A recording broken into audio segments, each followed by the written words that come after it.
Jesus cried, my God, why have you forsaken me?" But here is the mystery. Was Jesus abandoned by the Father? Or was he pointing everyone to a psalm that explained the whole crucifixion?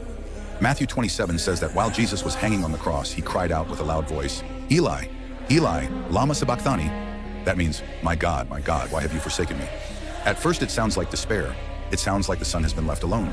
It sounds like heaven has gone silent. But those words were not random. Jesus was quoting the opening line of Psalm 22. And once you read Psalm 22, the mystery becomes much deeper. Because Psalm 22 was written long before the crucifixion of Jesus. Yet it describes suffering that looks exactly like the cross. It says, "They pierced my hands and my feet." It says, "They divide my garments among them, and for my clothing they cast lots." It says, "All those who see me ridicule me." And that is exactly what happened at Calvary. The soldiers cast lots for his garments. The crowd mocked him. His hands and feet were pierced. So when Jesus cried, my God, why have you forsaken me?" He was not only expressing agony, he was identifying the moment. He was saying, this is the scripture, this is the prophecy, this is the suffering king. But Psalm 22 does not end in defeat. That is the part many people miss. It begins with anguish, but it ends with victory. It moves from suffering to worship, from humiliation to worldwide praise, from the cry of abandonment to the declaration that God has not ignored the afflicted one.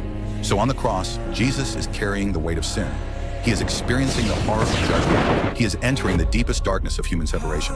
But even in his suffering, he is still fulfilling scripture. The people around the cross thought he was defeated. The religious leaders thought God had rejected him.